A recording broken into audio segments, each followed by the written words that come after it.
আসসালামু আলাইকুম প্রিয় শ্রোতা, অডিও বুকস বাই বুক ব্যাংকে আপনাদেরকে স্বাগতম। এখন পড়ছি রাষ্ট্রদূত লেফটেন্যান্ট কর্নেল অবসরপ্রাপ্ত শরীফুল হক ডালিমের লিখিত যা দেখেছি, যা বুঝেছি, যা করেছি এর চতুর্থ পর্ব। এ অবস্থায় ২০ মার্চ সংবাদপত্রে প্রকাশিত খবরে বলা হয়, প্রেসিডেন্ট ও শেখ মুজিবের মধ্যে শাসনতন্ত্র বিষয়ে একটি আপোষ সমঝোতা হয়েছে, যার মধ্যে মুজিবের ৬ দফার প্রতিফলন ঘটেছে। মার্শাল ল অবিলম্বে উঠিয়ে নিয়ে ক্ষমতা হস্তান্তরের ব্যাপারেও একটি সমাধান প্রেসিডেন্ট ও জনাব মুজিবুর রহমান মেনে নিয়েছেন বলেও সংবাদপত্রে খবর প্রকাশিত হয়। ক্ষমতা হস্তান্তরের ব্যাপারে একটি ঘোষণাপত্রের খসড়াও চূড়ান্ত করা হয়। তাতে বলা হয়, কেন্দ্রীয় এবং প্রাদেশিক মন্ত্রিসভা নির্বাচিত সদস্যদের মধ্যে থেকেই মনোনীত করা হবে। জাতীয় সংসদকে ২টি কমিশনে ভাগ করা হবে। কমিশন ২টি পূর্ব ও পশ্চিম পাকিস্তানের জনগণের দাবি দেওয়া পরিপ্রেক্ষিতে প্রয়োজনীয় বিধি নির্ধারণ করবেন, যা পরে শাসনতন্ত্রের অংশ হিসেবে পরিগণিত হবে। এর ভিত্তিতেই জাতীয় অধিবেশনে দেশের জন্য নতুন একটি শাসনতন্ত্র প্রণীত হবে। খসড়া ঘোষণাপত্রে জনাব জি.ডব্লিউ. চৌধুরী প্রণীত ১৯৭১ জানুয়ারির শাসনতন্ত্র বিষয়ে খসড়ার আলোকেই কেন্দ্র ও বাংলাদেশের সম্পর্ক নির্ধারিত হবে বলে উল্লেখ করা হয়। খসড়ায় মুজিবের ৬ দফায় প্রায় সবটাই গৃহীত হয় পাকিস্তানের ঐক্য বজিয়ে রেখে। কিন্তু খসড়া ঘোষণাপত্র সম্পর্কে জান্তার জেনারেলরা নেতিবাচক অভিমত পোষণ করে আসছিলেন গোড়া থেকেই। তাদের মতে চাপে পড়ে প্রেসিডেন্ট এই ধরনের ঘোষণাপত্র তৈরি করতে বাধ্য হয়েছিলেন। ফলে তাদের কাছে প্রেসিডেন্টের ঘোষণাপত্রের তেমন গ্রহণযোগ্যতা ছিল না। পরবর্তীকালে তাদের এই ধরনের মানসিকতা এবং প্রজ্ঞার অভাবেই জাতীয় জীবনে নেমে এসেছিল চরম বিপর্যয়। ঢাকার আলোচনায় আবার ফিরে যাওয়া যাক। ঘোষণাপত্রের খসড়া নিয়ে তখন প্রতিদিন বৈঠক হচ্ছিল সকাল বিকাল। আলোচনা চলছিল দুই পর্যায়ে, প্রেসিডেন্ট এবং মুজিবুর রহমানের মধ্যে এবং দুই পক্ষের বিশেষজ্ঞদের মধ্যে। প্রেসিডেন্টের পক্ষে বিশেষজ্ঞ ছিলেন জাস্টিস কর্নওয়ালিস, জেনারেল পীরজাদা, জনাব এম আহমদ। চতুর্থ সদস্য হিসেবে ছিলেন কর্নেল হাসান। জান্তার মূল সদস্যদের মাঝে জেনারেল হামিদ, জেনারেল গুল হাসান, জেনারেল ওমর, জেনারেল মিট্টা প্রমুখ সবাই তখন ঢাকায়। তারা তখন নিয়মিত নিজেদের মধ্যে এবং প্রেসিডেন্টের সাথে আলোচনা করছিলেন সার্বিক অবস্থার গতিপ্রবাহ নিয়ে। আলোচনায় কেন্দ্র ও প্রাদেশিক অর্থনীতি এবং অন্যান্য প্রাসঙ্গিক ভবিষ্যৎ সম্পর্কের বিষয়গুলি মূলত প্রাধান্য পাচ্ছিল। কর্নেল হাসানের মতে, প্রেসিডেন্ট যখন শেখ মুজিবের দাবিগুলো সমঝোতার ভিত্তিতে একের পর এক মেনে নিচ্ছিলেন, তখন জেনারেলরা প্রেসিডেন্টকে সতর্ক করে দিয়ে বলেছিলেন, জাতীয় সরকারকে দুর্বল করা হলে তার পরিণতির জন্য প্রেসিডেন্টকেই দায়ী থাকতে হবে। পাকিস্তান আর্মির গর্বিত জেনারেলরা মনে করতেন, জাতীয় মর্যাদা অক্ষুণ্ণ রাখার দায়িত্ব শুধু তাদেরই। ৫০ দশকে আইয়ুব খানের ক্ষমতা দখলের পর থেকেই জাতীয় স্বার্থের একচ্ছত্র ধারক ও বাহক হয়ে ওঠে পাকিস্তানের সেনাবাহিনী। সর্বপরিসরে রাজনীতিবিদদের তারা করুণ চোখেই দেখতেন। জাতীয় রাজনীতির ক্ষেত্রে তাদের কোনো ভূমিকা আছে, এটা তারা নির্দ্বিধায় অবিশ্বাস করতেন। অবশ্য এর ব্যতিক্রমও ছিল। সেনাবাহিনীর অনেকেই চাইছিলেন বর্তমান সমস্যার একটি যুক্তিসঙ্গত রাজনৈতিক সমাধানই হওয়া উচিত। সমাধান অবশ্যই পাকিস্তানের দুই অংশের জনগণের কাছে গ্রহণযোগ্য হতে হবে। তখনকার পরিবেশে সেনাবাহিনীর বৃহৎ অংশ এবং পশ্চিম পাকিস্তানের সাধারণ জনগণ সানন্দে শেখ মুজিবকে প্রধানমন্ত্রী হিসেবে গ্রহণ করতে প্রস্তুত ছিলেন। তবে শর্ত ছিল একটাই, শেখ মুজিবকে পাকিস্তানের অখণ্ডতা বজিয়ে রাখতে হবে। একইভাবে পূর্ব পাকিস্তানের সাধারণ জনগণও পাকিস্তানকে দ্বিখণ্ডিত করার পক্ষে ছিল না। তাদের দাবি ছিল সত্যিকারের নির্ভেজাল স্বায়ত্তশাসন। অর্থনৈতিক বৈষম্যের বিরুদ্ধেই তারা সোচ্চার হয়ে উঠেছিল। তারা চাইছিল অর্থনৈতিক শোষণের অবসান ঘটিয়ে তাদের জীবনযাত্রার মান উন্নয়ন করতে। কিন্তু সাধারণ জনগণের ইচ্ছার কোনো দাম ছিল না। পাকিস্তানের ভাগ্য তখন সুস্পষ্টভাবে নির্ভর করছিল দুই রাজনৈতিক নেতার উপর। পশ্চিম পাকিস্তানে জনাব ভুট্টো আর পূর্ব পাকিস্তানে জনাব শেখ মুজিব। কিন্তু উচ্চাভিলাষী দুই নেতাই তখন ক্ষমতার লোভে অন্ধ। জাতীয় স্বার্থের চেয়ে নিজেদের ক্ষমতাই তখন তাদের কাছে মুখ্য। ১৯৭০-এর নির্বাচনের পর আওয়ামী লীগের পক্ষে রাষ্ট্রীয় নীতি নির্ধারণী বড় সমাবেশ অনুষ্ঠিত হয় ১৯৭১ সালের ৩রা জানুয়ারি রমনা রেসকোর্সে, বর্তমানে সরোয়ার্দী উদ্যান। ওই দিন আওয়ামী লীগের নির্বাচিত জাতীয় ও প্রাদেশিক পরিষদের সদস্যদের শপথ বাক্য পাঠ করান স্বয়ং শেখ মুজিব। এই শপথের শেষ বাক্যটি ছিল, জয় বাংলা, জয় পাকিস্তান। দৈনিক পাকিস্তান ৪ জানুয়ারি ১৯৭১। এই শপথ গ্রহণ অনুষ্ঠানে বিবরণী সম্পর্কে দৈনিক পাকিস্তানের ভাষ্য, দেশের সর্বত্র শান্তিশৃঙ্খলা বজায় রাখার ব্যাপারে সবিশেষ গুরুত্ব আরোপ করিয়া শেখ মুজিব গণতান্ত্রিক বিজয়কে সুসংহত করার স্বার্থে সন্ত্রাসবাদী দালালদের বাড়াবাড়ি দমনের জন্য দেশবাসীকে সদা প্রস্তুত থাকার আহ্বান জানান। তিনি বলেন, ইউনিয়নে ইউনিয়নে, মহল্লায় মহল্লায় আওয়ামী লীগ গঠন করুন এবং রাতের অন্ধকারে যাহারা ছোড়া মারে তাদের খতম করার জন্য প্রস্তুত হন। রাতের অন্ধকারে যাহারা ছোড়া মারে, মানুষ মারে, সেই সব বিপ্লবীদের উদ্দেশ্যে তিনি বলেন, চোরের মতো রাতের অন্ধকারে মানুষ হত্যা করিয়া বিপ্লব হয় না। বিপ্লব চোরের কাজ নয়। সন্ত্রাসবাদী ও সন্ত্রাসবাদের দালালদের খতম করার জন্য প্রত্যেক নাগরিককে বাঁশের লাঠি এবং সুন্দরী কাঠের লাঠি বানাইবার পরামর্শ দেন। শেখ মুজিব বলেন, প্রত্যেকের হাতে আমি হয় বাঁশের নয় সুন্দরী কাঠের লাঠি দেখতে চাই। উপরোক্ত দুটো ঘটনার প্রথমটি অর্থাৎ শপথে জয় পাকিস্তান যোগ করে দিয়ে স্পষ্টত তিনি পাকিস্তানের প্রতি তার আনুগত্য অক্ষুণ্ণ রেখেছেন।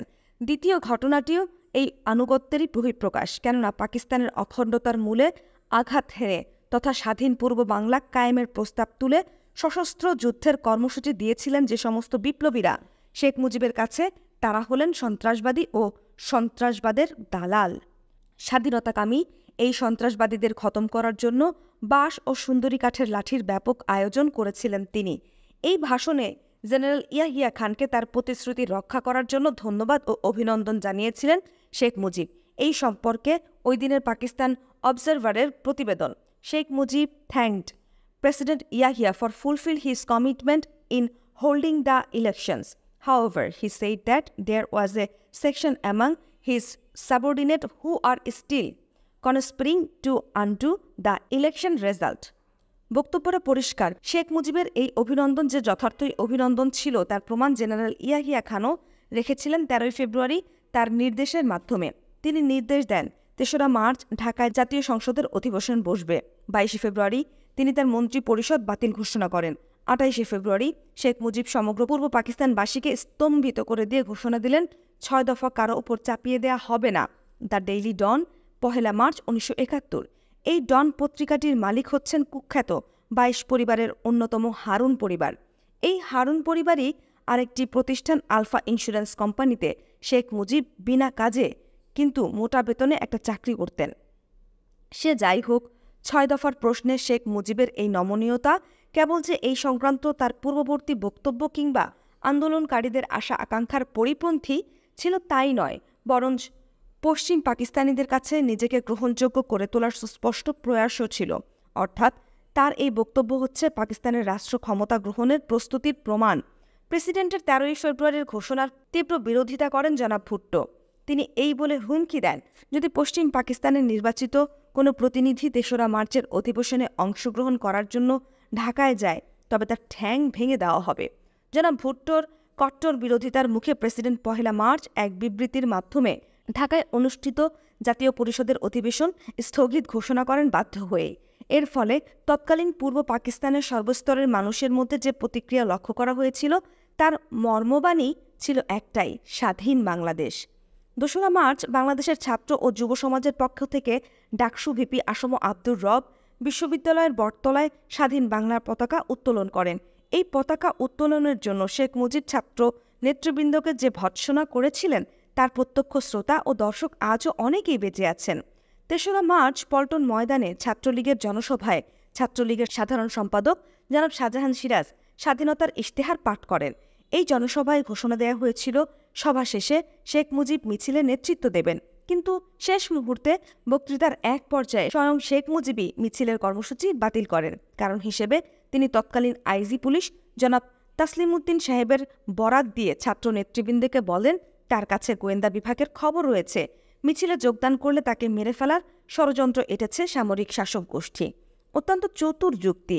সত্যিই কি জীবননাশের হুমকির মুখে তিনি মিছিলের কর্মসূচি বাতিল ঘোষণা করেছিলেন, নাকি স্বাধীনতার ইশতেহার পাঠই তার কারণ ছিল, সেটা গবেষণার বিষয়। 7 মার্চ রেসকোর্স ময়দানে শেখ মুজিব এক বিশাল জনসমাবেশে বক্তৃতা দেন। এই ভাষণেই তিনি সর্বপ্রথম স্বাধীনতার কথাটি উচ্চারণ করেন। তিনি বলেন, এবারের সংগ্রাম আমাদের মুক্তির সংগ্রাম, এবারের সংগ্রাম আমাদের স্বাধীনতার সংগ্রাম। অবশ্য ভাষণের সমাপ্তিতে একই সাথে তিনি স্লোগান দেন, জয় বাংলা, জয় পাঞ্জাব, জয় সিন্ধু, জয় বেলুচিস্তান, জয় সীমান্ত প্রদেশ, জয় পাকিস্তান। একই ভাষণে এই ধরনের স্ববিরোধী বক্তব্যকে সন্ত্রাস স্বাধীনতা সংগ্রামের চূড়ান্ত ঘোষণা হিসেবে গ্রহণ করা কতটুকু যুক্তিসঙ্গত সেটা বিবেচনা করার ভার পাঠকগণের উপরই ছেড়ে দিলাম। আশ্চর্যজনক হলেও স্বাধীনতা যুদ্ধের ইতিহাস দলিলপত্র নামক প্রকাশিত গ্রন্থে ওই কয়েকটি স্লোগানের উল্লেখ নেই। এর রহস্য কী? তবে এই স্লোগানগুলো দিয়ে যে শেখ মুজিব তার ভাষণ শেষ উচ্চারণ করেছিলেন তার সাক্ষী হিসেবে বর্তমান রয়েছে সে সময়কার পত্রপত্রিকা ও সেই জনসমাবেশে যারা উপস্থিত ছিলেন সেই সব ব্যক্তিবর্গ। 14ই মার্চ শেখ মুজিব ঘোষণা করেন তিনি প্রেসিডেন্ট ইয়াহিয়া খানের সাথে আলোচনা করতে প্রস্তুত। এরপরই 15ই মার্চ ইয়াহিয়া খান ঢাকায় চলে আসেন এবং 16ই মার্চ 11টায় জেনারেল ইয়াহিয়া ও শেখ মুজিব 1.5 ঘণ্টা কোনো সাহায্যকারী ছাড়া রুদ্ধদ্বার বৈঠক করেন। 17ই মার্চ একইভাবে একান্ত বৈঠক হয়, এটাও ছিল সাহায্যকারী ছাড়া। মুজিব ইয়াহিয়ার 3য় দফায় রুদ্ধদ্বার বৈঠক হয় 19শে মার্চ শুক্রবার। এদিন রাতে দুই পক্ষের 3 জন করে উপদেষ্টা আলাদা বৈঠকে মিলিত হন। 20শে মার্চ শনিবার আওয়ামী লীগের 6 জন শীর্ষস্থানীয় সহকর্মী নিয়ে শেখ মুজিব প্রেসিডেন্ট ইয়াহিয়ার সাথে 1 ঘণ্টা 30 মিনিট আলোচনা করেন এবং পরে তার বাসভবনে সাংবাদিকদের শেখ মুজিব বলেন আলোচনায় কিছুটা অগ্রগতি হয়েছে। তিনি বলেন রাজনৈতিক সংকট সমাধানের পথে তিনি এগুচ্ছেন। এই বৈঠকের পর পাকিস্তানের খবরের কাগজগুলোতে প্রকাশ পায় যে মুজিব ও ইয়াহিয়া খানের মাঝে একটা বড় রকমের সমঝোতা হয়েছে। এই সম্পর্কে দি ডনে পরিবেশিত খবরটি ছিল, mister Bhutto held A night long session on Monday with his party men examining the terms of the board agreement and understanding reached between President Yahya Khan and Sheikh Mujib Rahman to end the present political crisis in the country. The Dawn 25 March 1971। এই broad agreement সম্পর্কে শেখ মুজিব কিংবা তার আওয়ামী লীগ আজ পর্যন্ত খোলামেলা কিছুই দেশবাসীকে জানায়নি। আজ অবধি দেশবাসীকে এই ব্যাপারে অন্ধকারে কেন রাখা হলো? 25শে মার্চ রাতে আত্মসমর্পণ বা গ্রেফতারের আগে বিশ্ববিখ্যাত ফরাসি দৈনিক লা মন্ডের সাথে দেয়া এক সাক্ষাৎকারে শেখ মুজিব বলেন, is the Pakistan government not aware that I am the only one able to save east Pakistan from communist? অর্থাৎ কমিউনিস্টদের খপ্পর থেকে পূর্ব পাকিস্তানকে রক্ষা করার তিনি একমাত্র ভরসা, তার কাছে ক্ষমতা হস্তান্তরের কোনো বিকল্প নেই। সাক্ষাৎকারটি লা মন্ডেতে ছাপা হয় 31শে মার্চ 1971 তারিখে। 25শে মার্চ দিবাগত রাতে 11:30টার দিকে পাক বাহিনী শহরে প্রবেশ করে। এর আগেই শেখ মুজিব তার সহকর্মীদের সরে পড়ার এবং যান বাঁচানোর উপদেশ দিয়ে নিজের পরিবার পরিজনদের এমনকি তার গাভীটিকেও অন্যত্র সরিয়ে দেন। এমনকি তার বহুল পরিচিত বডিগার্ডকেও রাত 10:30টার পর 32 নং ধানমন্ডিতে আর দেখা যায়নি। Pakistan army Rajarbagh police line, Pilkhana, EPR সদর দপ্তর, ঢাকা বিশ্ববিদ্যালয় প্রভৃতি জায়গায় অভিযান চালিয়ে শেষ রাতের দিকে 32 নং ধানমন্ডির বাসায় থেকে শেখ সাহেবকে নিয়ে যায়। এদিকে চলতে থাকে এক নাগারে নির্বিকার পাশবিক গণহত্যা। মুক্তিযুদ্ধের পুরো 9 মাস বেগম ফজিলাতুন্নেসা, শেখ মুজিবুর রহমানের স্ত্রী শেখ রেহানা, শেখ হাসিনা ও পরিবারের অন্যান্য সদস্যরা পাকিস্তান সরকারের ভাতায় ঢাকা শহরে নিরাপদ জীবনযাপন করেছেন। তাদের স্বাভাবিক জীবনধারায় কোনো ব্যাঘাত ঘটেনি। পিজি হাসপাতালে শেখ মুজিবের বৃদ্ধা মা বাবার চিকিৎসা হয়েছে সরকারের পৃষ্ঠপোষকতায় এবং শেখ হাসিনা এবং তার মা তাদের দেখতে গেছেন হাসপাতালে ভিআইপি দর্শনার্থীদের মতো। কোনো কোনো দিন হাসপাতালে রাত্রিও কাটিয়েছেন নির্বিঘ্নে। উপরে উল্লেখিত ঘটনাবলী লক্ষ্য করলে দেখা যায় 7ই মার্চ রেসকোর্স ময়দানে স্বাধীনতার পরোক্ষ ইঙ্গিত প্রদান করা ছাড়া শেখ মুজিব 71-এর 3রা জানুয়ারি থেকে 25শে মার্চ রাত পর্যন্ত পাকিস্তানের সংহতির পরিপন্থী কোনো অবস্থান গ্রহণ করেননি। শুধু 21শে মার্চ প্রেসিডেন্ট ইয়াহিয়া খানের সাথে শেখ মুজিবের বিশেষ জরুরি বৈঠকেই ঘটেছিল এর ব্যতিক্রম। শেখ মুজিবের বিশেষজ্ঞদের মাঝে ছিল জনাব তাজউদ্দিন আহমেদ, জনাব নজরুল ইসলাম, জনাব মোশতাক আহমেদ, জনাব কামরুজ্জামান, জনাব মনসুর আলী প্রমুখ আওয়ামী লীগের প্রথম সারির নেতৃবৃন্দ। শাসনতন্ত্র বিষয়ে প্রধান পরামর্শদাতা ছিলেন জনাব কামাল হোসেন। এছাড়া বেশ কয়েকজন অর্থনীতিবিদ তাদের সাহায্য করেছিলেন। যদিও এদের কেউই প্রত্যক্ষভাবে আলোচনায় অংশগ্রহণ করেছিলেন না, তবুও তারা কট্টর দাবিগুলোর ব্যাপারে ছিলেন সোচ্চার। তাদের পরোক্ষভাবে সাহায্য করেছিলেন ফোর্ড ফাউন্ডেশনের আর্থিক মদতপুষ্ট কয়েকজন বিদেশি অর্থনীতিবিদ। প্রেসিডেন্ট এবং শেখ মুজিবের মধ্যে বৈঠক চলে 22শে মার্চ পর্যন্ত। ইতিমধ্যে পশ্চিম পাকিস্তান থেকে ছোট ছোট রাজনৈতিক দলগুলোর প্রতিনিধিরাও ঢাকায় আগমন করেন। 21শে মার্চ জনাব ভুট্টো তার দলীয় প্রতিনিধিদের সাথে ঢাকায় আসেন। প্রেসিডেন্টের সাথে শেখ মুজিবের বোঝাপড়া হয়ে যাচ্ছে মনে করে ভুট্টো হঠাৎ তড়িঘড়ি করে ঢাকায় এসে হাজির হন। পশ্চিম পাকিস্তানের সংখ্যাগরিষ্ঠ দলের নেতা হিসেবে আলোচনাকালে তার উপস্থিতি ছিল নির্দ্বিধায় বিশেষ প্রয়োজনীয়।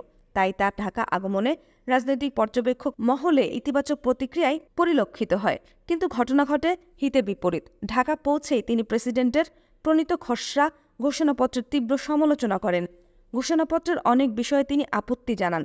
তিনি দাবি করেন জাতীয় গণপরিষদ বসার আগে মার্শাল ল উঠিয়ে নিয়ে ক্ষমতা হস্তান্তর করলে সাংবাদিক জটিলতার সৃষ্টি হবে। ফলে আইনগত শূন্যতার পরিপ্রেক্ষিতে ঘোষণাপত্র তার বৈধতা হারাবে।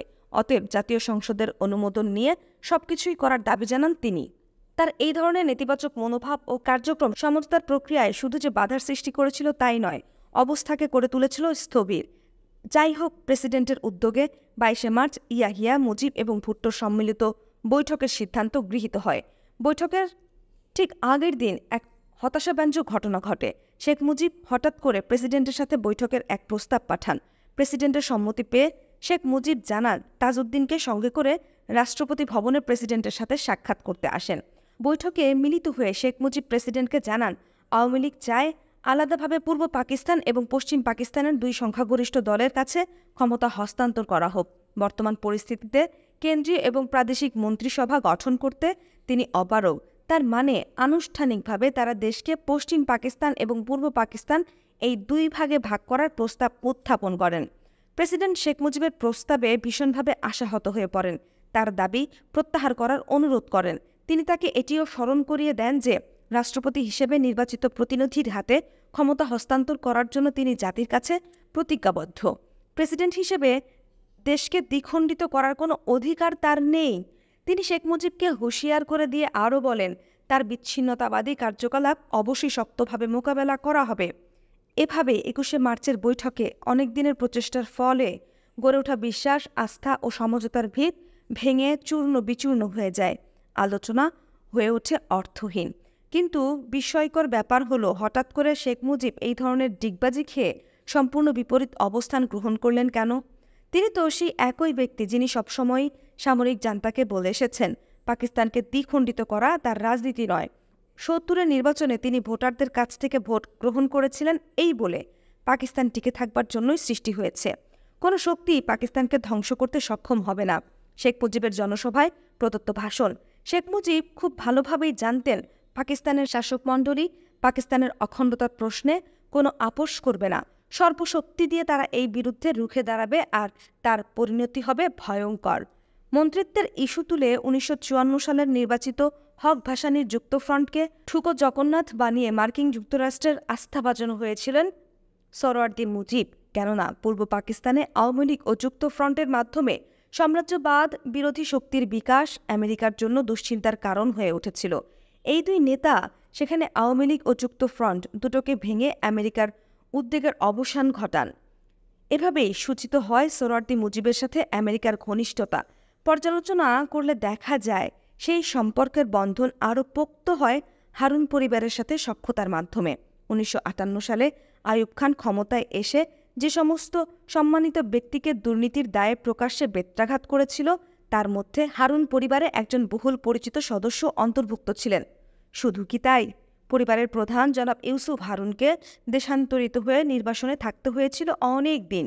জনাব ভুট্টো পররাষ্ট্রমন্ত্রী থাকাকালীন সময়ে তার বিরুদ্ধে অভিযোগ ওঠে তিনি CIA এর দালাল। জেনারেল আইয়ুব খান অবশ্য নিজেও ক্ষমতা গ্রহণ করেছিলেন আমেরিকার পরোক্ষ সহযোগিতা নিয়ে। কিন্তু ১৯৬৫ সালে পাক ভারত যুদ্ধজোটের প্রধান শরিক আমেরিকার পাকিস্তানের প্রতি আচরণ আইয়ুব খানের মনোপুত হয়নি। তার এই অসন্তোষ লিখিতভাবে আমেরিকাকে জানিয়ে দিয়ে একই সাথে তৎকালীন মার্কিন সাম্রাজ্যবাদের জানি দুশ্মন কমিউনিস্ট গণচীনের সাথে দ্রুত সম্পর্ক উন্নয়নে যত্নবান হয়েছিলেন জেনারেল আইয়ুব। প্রেসিডেন্ট আইয়ুবের এই উদ্যোগ আমেরিকার স্বার্থের পরিপন্থী হওয়ায় তার এই বেয়াদবির সমুচিত সাজা দেবার জন্য আমেরিকা আইয়ুব বিরোধী চক্রান্তে মেতে ওঠে। তাদের এই প্রচেষ্টায় যোগ দেয় আমেরিকার পুরনো এবং বিশ্বস্ত আস্থাভাজন আলফা ইন্স্যুরেন্সের বেতনভুক্ত নেতা শেখ মুজিবুর রহমান এবং বিদগ্ধ হারুন পরিবার। আর ১৯৬৬ সালে শেখ মুজিবের ঘোষিত ৬ দফা হচ্ছে তারই ফসল। ৬ দফা অতি উগ্র কর্মসূচি হলেও শেখ মুজিব 6 দফাকে কখনোই পাকিস্তানের জাতীয় সংহতির বিপরীতে দাঁড় করাননি। যেই মুহূর্তে আন্দোলনের প্রক্রিয়ায় পাকিস্তানের জাতীয় সংহতি বিপন্ন হওয়ার আশঙ্কা দেখা দিয়েছে, সেই মুহূর্তেই শেখ মুজিব সংহতির পক্ষে দাঁড়িয়েছেন। 6 দফাকে মূলত সাধারণ নির্বাচনের বৈতরণী হিসেবে ব্যবহার করতে চেয়েছিলেন জনাব শেখ মুজিব, কারণ আইয়ুব খানকে শায়েস্তা করার জন্যই 6 দফার পেছনে আমেরিকান সমর্থন ছিল, কিন্তু 6 দফার দ্বারা পাকিস্তানকে দ্বিখণ্ডিত করার ইচ্ছে ছিল না আমেরিকার। এই ব্যাপারে শেখ মুজিবকে পরিষ্কারভাবে সতর্ক করে দিয়েছিলেন তৎকালীন পাকিস্তানে নিযুক্ত আমেরিকান রাষ্ট্রদূত জনাব জে ফারল্যান্ড। জনাব ফারল্যান্ড মার্চ মাসে উত্তাল অবস্থায় ঢাকায় এসে শেখ মুজিবের সাথে 2 বার গোপনে এবং একান্তভাবে সাক্ষাৎ করেন বুড়িগঙ্গা নৌবিহারের মাধ্যমে। এই ব্যাপারে জনাব জি.ডব্লিউ. চৌধুরী তার লাস্ট ডেইজ অফ ইউনাইটেড পাকিস্তানে লিখেছেন, মার্কিন রাষ্ট্রদূত জনাব জে ফারল্যান্ড মার্চ মাসে ঢাকায় এসে মুজিবের সাথে সাক্ষাৎ করে তাকে পরিষ্কারভাবে বলেন, পাকিস্তানের বর্তমান সংকটকে মার্কিন যুক্তরাষ্ট্র একটি অভ্যন্তরীণ সংকট বলেই মনে করে এবং এক্ষেত্রে মার্কিন যুক্তরাষ্ট্রের কাছ থেকে শেখ মুজিব কোনো সাহায্যই আশা করতে পারে না, যা পাকিস্তানের স্বার্থের পরিপন্থী বলে বিবেচিত। এত সমস্ত পরিষ্কার জানার পরও শেখ মুজিব কোন সাহসে 21শে মার্চ সব রকম বোঝাপড়ার ওপর পানি ঢেলে দিয়ে প্রেসিডেন্ট ইয়াহিয়া খানের কাছে চতুরতার সাথে বিভিন্ন অজুহাত দেখিয়ে কনফেডারেশনের আচ্ছাদনে পাকিস্তানকে দ্বিখণ্ডিত করার প্রস্তাব রেখেছিলেন? এই সাহসের মূল উৎস ও সমর্থন সম্পর্কে তৎকালীন মার্কিন যুক্তরাষ্ট্রের রাষ্ট্রদূত জনাব জে ফারল্যান্ড পরবর্তীকালে লন্ডনে জনাব জি.ডব্লিউ. চৌধুরীকে বলেছিলেন, আমি যখন ঢাকায় 71-এর মার্চ মাসে শেখ মুজিবের সাথে দেখা সাক্ষাৎ করে পরিষ্কারভাবে জানিয়ে দিলাম যে পাকিস্তানের স্বার্থবিরোধী কার্যক্রমে তাকে যুক্তরাষ্ট্র কোনো প্রকার সাহায্য করবে না, তখন মুজিব বেশ কিছুটা হতভম্ব হয়ে গিয়েছিল বটে, কিন্তু তার প্রতি সোভিয়েত রাশিয়া ও ভারতের সমর্থন ও পূর্ণ সহযোগিতা ছিল সুনিশ্চিত। 70-এর নির্বাচনের পর মস্কোপন্থী পার্টিগুলো মস্কোর ইঙ্গিতে শেখ মুজিব ও আওয়ামী লীগকে সার্বিকভাবে সাহায্য ও সহযোগিতা করতে থাকে। তাদের মাধ্যমেই শেখ মুজিব মস্কোর সমর্থন পেয়েছিল। ভারতের সমর্থন আদায়ের যোগসূত্র ছিল জনাব তাজউদ্দিন আহমেদ, পাকিস্তান সরকারের অপ্রকাশিত নথিপত্র। 52 সালের ভাষা আন্দোলন, 57 সালে মাওলানা ভাসানীর আসসালামু আলাইকুম ঘোষণা, 69 সালের গণঅভ্যুত্থান, সিরাজ শিকদারের গণতান্ত্রিক পূর্ব বাংলার কর্মসূচি ঘোষণা, কাজী জাফরের স্বাধীন জনগণতান্ত্রিক বাংলার কর্মসূচি, 70 সালের মজলুম নেতা মাওলানা ভাসানীর স্বাধীন পূর্ব পাকিস্তান ঘোষণা, 70 সালে পূর্ব বাংলা বিপ্লবী ছাত্র ইউনিয়নের জনগণতান্ত্রিক রাষ্ট্র প্রতিষ্ঠার কর্মসূচি ঘোষণা, 71-এর নববর্ষে মুজাহিদ সংঘের স্বাধীন পূর্ব পাকিস্তানের রূপরেখা প্রকাশ, শ্রমিক কৃষক সমাজবাদী দলের বিপ্লবী সরকার কায়েমের আহ্বান, বিভিন্ন বামপন্থী দল ও গ্রুপের বিচ্ছিন্ন বিক্ষিপ্ত গেরিলা যুদ্ধের সূচনা প্রভৃতি ঘটনার কথা বাদ দিলেও নিঃসংশয়ে বলা যায় 71-এর 1 মার্চ থেকে তৎকালীন পূর্ব পাকিস্তানের সর্বস্তরের মানুষের মধ্যে যে প্রতিক্রিয়া ও মনোভাব লক্ষ্য করা গিয়েছিল তার মর্মবাণী ছিল, কোনো সমঝোতা নয়, আপোষ নয়, চাই পূর্ণ স্বাধীনতা। আপোষহীন এই গণসচেতনতার প্রচণ্ড চাপের মুখে যে কোনো আপোষ ফর্মুলা বাস্তবায়িত করা শেখ মুজিবের পক্ষে হয়ে উঠেছিল প্রায় অসম্ভব। এই বিষয়ে তৎকালীন ছাত্রনেতা শাহজাহান সিরাজের নিম্নে প্রদত্ত বক্তব্যটি প্রাণিধানযোগ্য। তিনি বলেন, এটা সঠিক যে আওয়ামী লীগের বিরাট অংশ আলাপ আলোচনার মাধ্যমে 6 দফার সঙ্গে আপোষ করে পাকিস্তানের কেন্দ্রীয় ক্ষমতায় যাওয়ার পদক্ষেপ গ্রহণ করে এবং এক পর্যায়ে আমাদের অজ্ঞাতে শেখ মুজিবকে তাদের প্রস্তাব মানতে বাধ্য করে। গোলটেবিলের আলোচনার মাধ্যমে পাকিস্তানের কেন্দ্রে আওয়ামী লীগ এবং পিপলস পার্টির কোয়ালিশন সরকার গঠনের সিদ্ধান্ত দেয়া হয়। এই সিদ্ধান্ত গোপন থাকলেও যেদিন আমরা এই সিদ্ধান্ত জেনে ফেলি সেই দিনই রাত 10টায় আমরা কয়েকজন ধানমন্ডির এক বাসায় বৈঠক করি এবং দীর্ঘ আলোচনার পর রাত 1টার দিকে আমরা কোরআন স্পর্শ করে শপথ গ্রহণ করি এবং রাত 1:30টায় শেখ মুজিবের বাসভবনে যাই ও তার সাথে সাক্ষাৎ করে সরাসরি এ কথাই বলি, আমাদের প্রস্তাব গ্রহণ না করলে আপনার সাথে আমাদের রাজনৈতিক সম্পর্কের অবনতি ঘটবে। শাহজাহান সিরাজ তখন ছিলেন স্বাধীন বাংলাদেশ ছাত্র সংগ্রাম পরিষদের সাধারণ সম্পাদক। 71-এর গণহত্যার আসল নায়ককে? লেখক আব্দুর রহিম আজাদ। উল্লেখিত জনাব শাহজাহান সিরাজের বক্তব্য থেকে তখনকার সময়ে শেখ মুজিব ও আওয়ামী লীগের উপর স্বাধীনতার দাবির চাপের প্রচণ্ডতা ও গুরুত্ব সহজেই অনুধাবন করা যায়। সার্বিক অবস্থা তখন সম্পূর্ণরূপে আওয়ামী লীগ নেতৃবৃন্দের নিয়ন্ত্রণের বাইরে। এই বাস্তবতা শেখ মুজিব ও আওয়ামী লীগ নেতৃবৃন্দ পরিষ্কার বুঝতে পেরেছিলেন।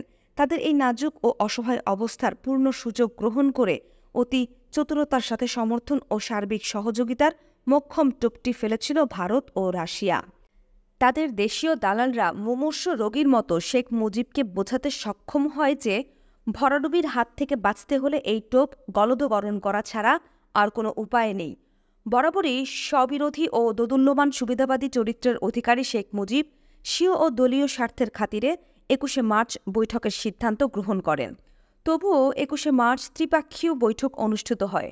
বৈঠকের বিবরণ দিতে গিয়ে পরে জনাব ভুট্টো বলেন, বৈঠকে শেখ মুজিব সরাসরি আমাকে প্রস্তাব দেন পশ্চিম পাকিস্তানের প্রধানমন্ত্রী হওয়ার জন্য এবং পূর্ব পাকিস্তানের দায়িত্ব নেবেন তিনি। তার মতে বর্তমান রাজনৈতিক সংকট এড়াবার জন্য অন্য কোনো বিকল্প পথ খোলা নেই।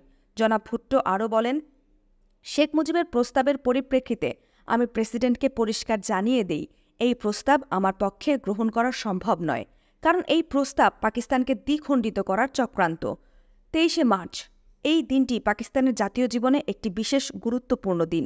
এটা শুধু প্রজাতন্ত্র দিবসই নয়, এই দিনে পাকিস্তানের স্থপতি জনাব আহমদ আলী জিন্নাহ ঘোষণা করেছিলেন ভারতের মুসলমানরা তাদের স্বতন্ত্র রাষ্ট্র প্রতিষ্ঠা করার জন্যই তাদের সংগ্রাম চালিয়ে যাবেন।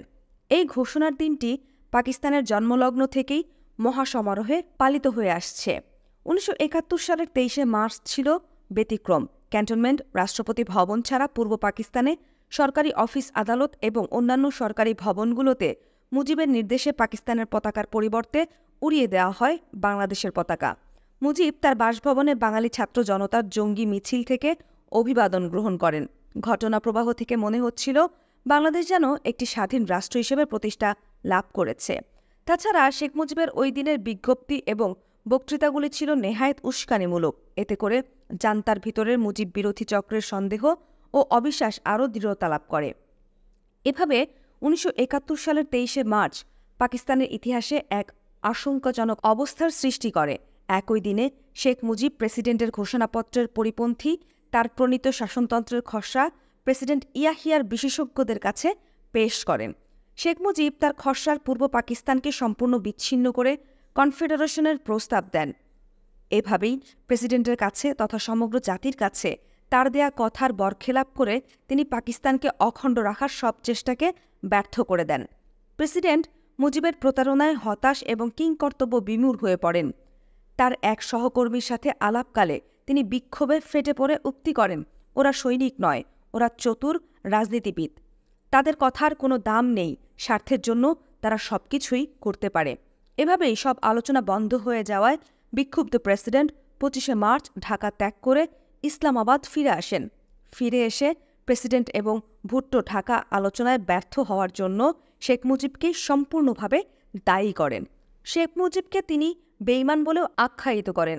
জাতির উদ্দেশ্যে ভাষণে প্রেসিডেন্ট বলেন, মুজিবের প্রস্তাব ছিল দেশকে দ্বিখণ্ডিত করার এক সূক্ষ্ম পরিকল্পনা।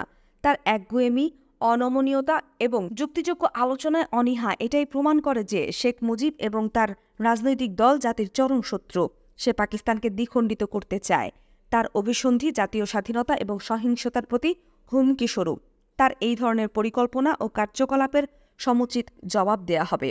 এই ভাষণের জবাবে জনাব তাজউদ্দিন এক বিবৃতিতে বলেন, প্রেসিডেন্ট ইয়াহিয়ার ভাষণ প্রমাণ করে তিনি ও তার জেনারেলরা কখনোই আন্তরিকভাবে পাকিস্তানের রাজনৈতিক সমস্যার গ্রহণযোগ্য সমাধান চাননি। আলোচনার মাধ্যমে সামরিক প্রস্তুতির জন্য তারা শুধু সময় নিচ্ছিলেন। আলোচনার সুযোগে পশ্চিম পাকিস্তান থেকে বেশি করে সৈন্য ও গোলাবারুদ মজুত করা হয়েছে পূর্ব পাকিস্তানে। বাঙালিদের ন্যায়সঙ্গত অধিকারের দাবিতে পরিচালিত আন্দোলনকে গুলির আঘাতে স্তব্ধ করে দেওয়ার জন্য চলছে গভীর ষড়যন্ত্র। এটা নিঃসন্দেহে জাতির সাথে বেইমানির এক চরম নিদর্শন। সামরিক শ্বেতসন্ত্রাসের নীল নকশা চূড়ান্ত করার জন্যই প্রেসিডেন্ট আলোচনার বাহানায় ঢাকায় আগমন করেন।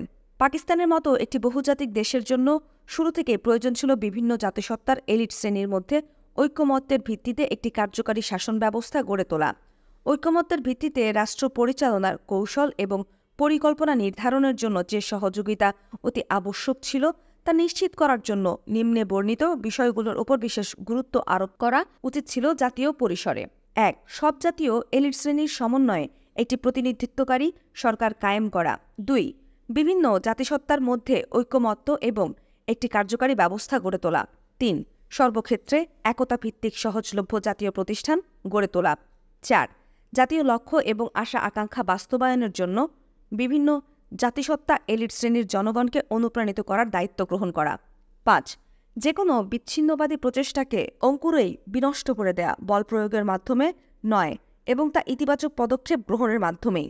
6. অর্থনৈতিক সুবিধাদি যাতে জনগণ পর্যন্ত পৌঁছে তা নিশ্চিত করা। আধুনিকীকরণ এবং উন্নয়নের সুফল সমভাবে যাতে জাতিগোষ্ঠী উপভোগ করতে পারে তার ব্যবস্থা নিশ্চিত করা। জাতীয় এলিট শ্রেণীগুলো কর্তৃক বিভিন্ন জাতিগোষ্ঠীর জনগণের মাঝে জাতীয় সম্পদ ও সুবিধাদির সুষম বণ্টন নিশ্চিত করা। এই ধরনের কৌশল এবং পরিকল্পনা সব সমস্যার সমাধান অবশ্যই ছিল না, কিন্তু এর ফলে আশা করা যেত জাতীয় রাজনৈতিক অবকাঠামোতে বর্জনের পরিবর্তে ঐক্যের মাধ্যমে বহুজাতিক দেশের অখণ্ডতা বজিয়ে রাখা।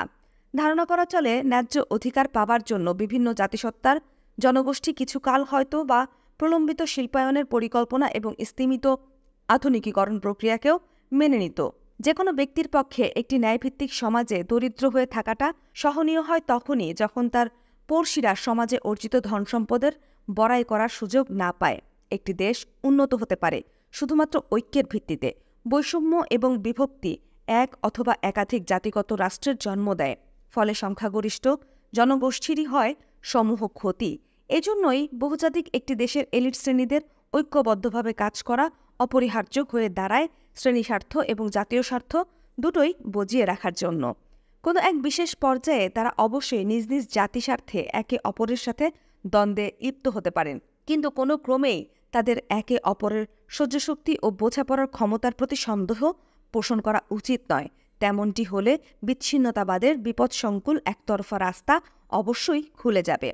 তথাকথিত ইসলাম ও ইসলামিক রাষ্ট্রের ধ্বজাধারী পাঞ্জাবি মুহাজের নিয়ন্ত্রিত কেন্দ্রীয় সরকার শুরু থেকেই বাঙালিদের নিঃস্ব, হীনমনা এবং পশ্চাদমুখী জনগোষ্ঠী হিসেবে গণ্য করে আসছিলেন। তারা মনে করতেন বাঙালি জনগোষ্ঠী পশ্চিম পাকিস্তানের ওপর একটি বোঝা স্বরূপ। তারা বিশ্বাস করতেন পাকিস্তানি জাতীয়তাবাদ এবং অর্থনৈতিক উন্নতির সাথে বাঙালির জাতিগত চেতনা এবং তাদের হিন্দুয়ানি মনোভাব সঙ্গতিপূর্ণ নয়। যাই হোক না কেন, এই কথা অস্বীকার করার কোনো উপায় নেই যে আইয়ুব খানের প্রণীত অর্থনীতির ফলে পূর্ব পাকিস্তানে শিল্প উদ্যোগীর সংখ্যা তুলনামূলকভাবে বৃদ্ধি পায়, কিন্তু ওই সমস্ত উদীয়মান শিল্প উদ্যোগীরা সরকারি মদদ এবং পৃষ্ঠপোষকতায় বেড়ে ওঠা পশ্চিম পাকিস্তানি শিল্পপতিদের সাথে প্রতিযোগিতায় টিকতে না পেরে বাঙালি জাতীয়তাবাদী রাজনীতিবিদ যারা আঞ্চলিক স্বায়ত্তশাসনের জন্য সংগ্রাম করেছিলেন তাদের সাথে হাত মেলান। সমস্ত বাঙালি শিল্পপতিরা ইম্পোর্ট লাইসেন্স এবং বৈদেশিক মুদ্রার কোটা বাড়াবার জন্য ওই আন্দোলনকে কেন্দ্রের উপর চাপ প্রয়োগকারী হাতিয়ার হিসেবে ব্যবহার করতে থাকেন। শেষ পর্যায়ে আঞ্চলিক স্বায়ত্তশাসনের দাবি বাঙালি জাতির বিভিন্ন শ্রেণীকে একক একটি রাজনৈতিক প্ল্যাটফর্মে ঐক্যবদ্ধ করতে সক্ষম হয়। পশ্চিম পাকিস্তানি এলিট শাসক শ্রেণী অসঙ্গতভাবে তাদের বাঙালি দোসরদের হীনমন্য, পশ্চাদমুখী এবং হিন্দু মনোভাবাপন্ন বলে চিহ্নিত করেন। এই ধরনের মনোভাব বিচ্ছিন্নতাবাদী চেতনার উন্মেষ ঘটাতে বিশেষভাবে সাহায্য করে। তদুপরি শেখ মুজিবের বিচার দেশের নাজুক ঐক্যের ওপর হানে চরম আঘাত। এখানে আবারও উল্লেখ করতে হয়, মুজিবের 6 দফায় কোনো নতুন কিছু ছিল না। অতীতে বহুবার এই ধরনের দাবিসমূহ বাঙালি সাংসদগণ কেন্দ্রীয় সংসদে উত্থাপন করেছিলেন। আগরতলা ষড়যন্ত্রের ঘোষণার সময়টি ছিল অতীব গুরুত্বপূর্ণ। এই ঘোষণাটি করা হয় এমন এক সময় যখন সারা দেশ জুড়ে এক জটিল রাজনৈতিক সমস্যা বিরাজমান। দেশজুড়ে জনগণ তখন আইয়ুব শাহীর নিষ্পেষণ এবং স্বৈরাচারী শাসনের বিরুদ্ধে বিদ্রোহী হয়ে উঠেছে।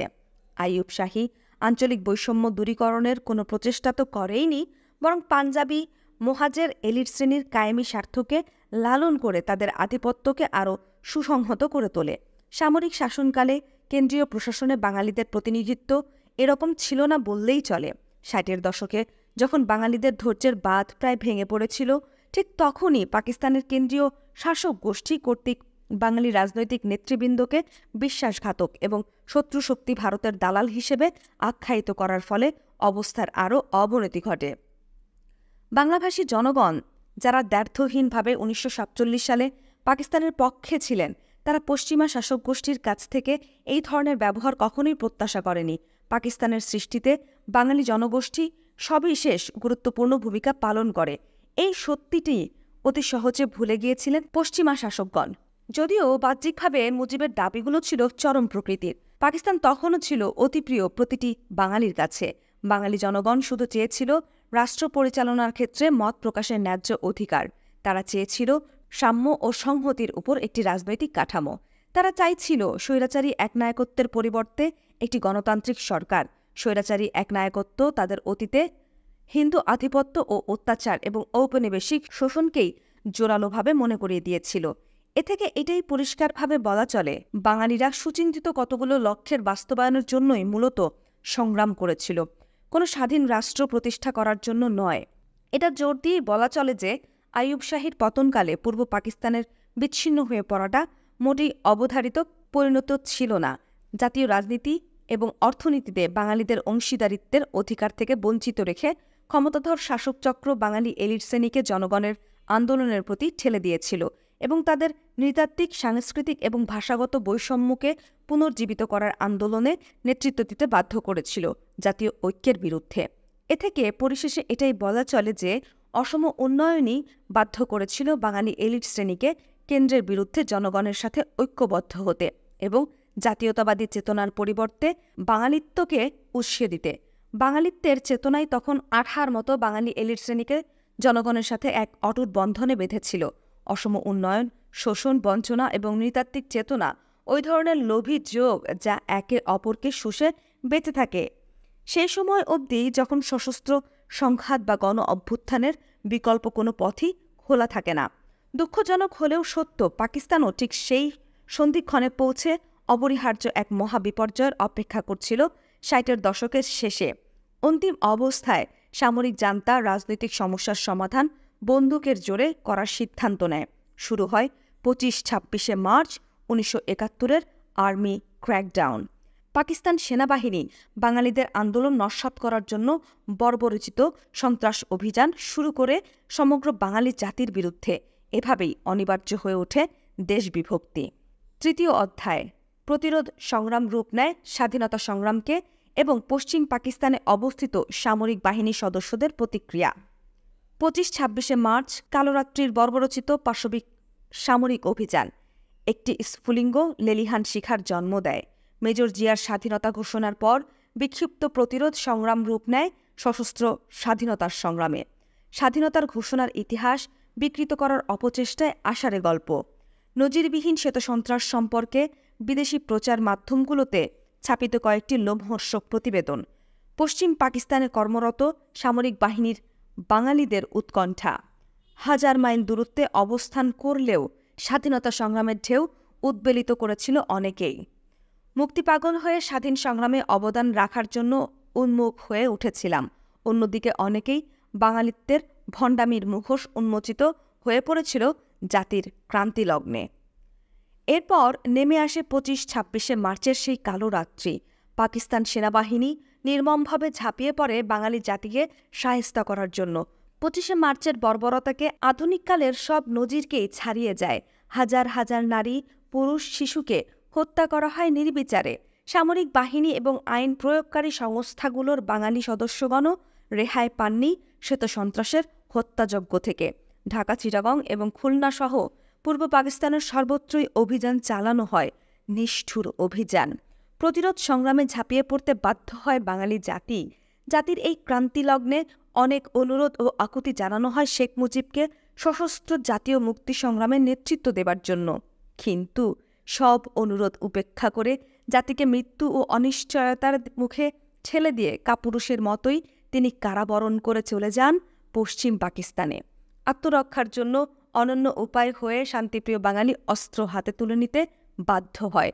প্রতিরোধ সংগ্রামে নেতৃত্ব দানে অসম্মত শেখ মুজিব বলেছিলেন, আমি গণতন্ত্রের রাজনীতি সারা জীবন করেছি, অস্ত্রের রাজনীতিতে আমি বিশ্বাস করি না। এ কি পরিহাস! সমগ্র বাঙালি জাতি যার কথায় বিশ্বাস করে অকাতরে প্রাণ দিয়েছে, তাকে মেনে নিয়েছে একমাত্র নেতা হিসেবে, দীর্ঘ সংগ্রামে চরম ত্যাগ স্বীকার করেছে নির্দ্বিধায়। সেই নেতাই ক্রান্তিলগ্নে জাতিকে পিছে ফেলে রেখে খোড়া যুক্তি তুলে বহাল তবিয়াতে পশ্চিম পাকিস্তানে পাড়ি জমালেন। ক্ষণিকের জন্য স্তম্ভিত হয়ে গিয়েছিল বাঙালি জাতি। মুজিবের সুবিধাবাদী আচরণে হতাশায় ভেঙে পড়েছিল মুক্তিকামী জনতা, কিন্তু সে ক্ষণিকের জন্য মাত্র। আওয়ামী লীগের নেতারাও সব যার যার মতো গা ঢাকা দিলেন প্রাণ বাঁচাবার প্রচেষ্টায়। মুজিব গ্রেফতার হওয়ার সাথে তারাও পালিয়ে হাঁপ ছেড়ে বাঁচলেন। এই অবস্থায় জনগণকে স্বতঃস্ফূর্তভাবে প্রতিরোধ সংগ্রামের দায়িত্ব নিজেদের হাতেই তুলে নিতে হয়েছিল। গড়ে ওঠে বিচ্ছিন্নভাবে বাংলাদেশের সর্বত্র প্রতিরোধ সংগ্রাম। গৃহযুদ্ধ ছড়িয়ে পড়ে পুরো বাংলাদেশে।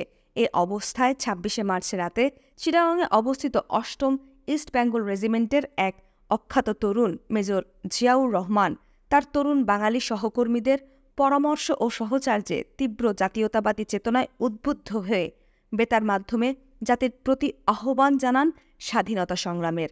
তার আহ্বানে আশার আলো দেখতে পেয়েছিল জাতি। তারই পরিপ্রেক্ষিতে পরবর্তীকালে স্বাধীনতার লক্ষ্যে শুরু হয় মহান রক্তক্ষয়ী মুক্তি সংগ্রাম। কালুরঘাট বেতার কেন্দ্র থেকে ভেসে আসে মেজর জিয়াউর রহমানের ক্ষীণ কণ্ঠ। Under circumstances, however, I hereby declare myself as the provisional head of the স্বাধীন বাংলা লিবারেশন গভর্নমেন্ট।